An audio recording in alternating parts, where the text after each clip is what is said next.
Bom, pessoal da turma 100 e da 101, na aula passada ficou faltando uma explicação aqui, que são as formas de representar os conjuntos. O colega de vocês, o Thiago Fagundes, da turma 100, ele tem me solicitado essa explicação. Então, essa explicação aqui vai auxiliar vocês resolverem a questão 2 da lista 3. É sobre operações de conjuntos. Mas antes, nós temos que fazer uma coisa. Então, pessoal, como podemos representar os conjuntos?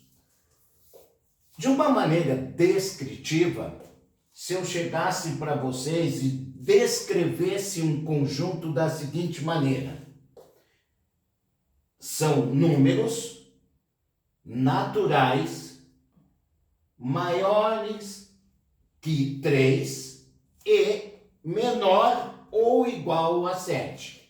Bom, eu acho que ficava bem claro, porque nós sabemos quem são os números naturais e vamos pegar apenas para formar esse conjunto aqueles números naturais que são maiores que 3 e menores ou igual a 7. Então, se a gente desse esse conjunto o nome A, entre chaves vamos representar, então, quem são os números naturais maior que 3?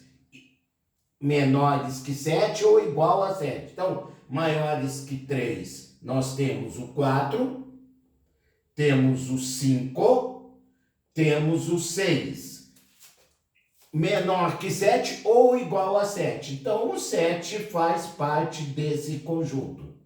Esta maneira aqui, que nós chamamos de extenso, maneira por extenso, é uma maneira de botar os números, todos eles por extenso. Então, todos os números que podem ter esse conjunto são esses aqui. Então, são naturais maiores que 3, então o 3 não está incluso, e menores que 7 ou igual a 7. Isso é uma maneira.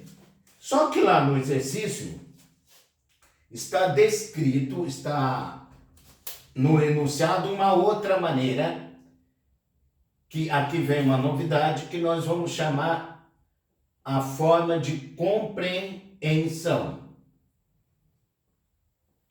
Essa maneira muito utilizada também. Então, dessa maneira, pessoal, nós vamos escrever tudo a mesma coisa, mas de uma maneira mais formal, mais matemática. Nós vamos descrever esse conjunto A como sendo um conjunto que tem elementos. Nós vamos usar esses elementos como X, que pertence aos números naturais. Então, vamos usar o símbolo de pertence aos números naturais.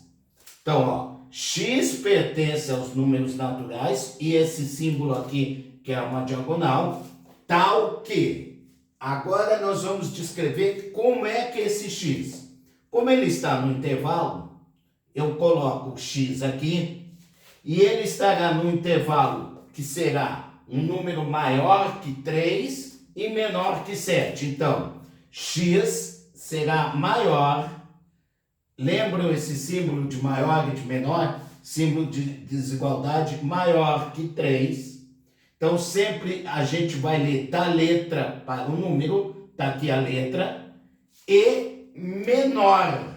Ele vai ser menor do que 7. Então, olha só, o X é maior que 3 e o X é menor do que 7. Só que a questão ainda diz o seguinte: ele é menor ou igual a 7. Então, a gente acrescenta nesse símbolo esse sinal aqui, ó. Então, ele vai ser menor ou maior que 7. Essa maneira, que eu não havia comentado ainda com vocês, se chama a forma de representar por compreensão.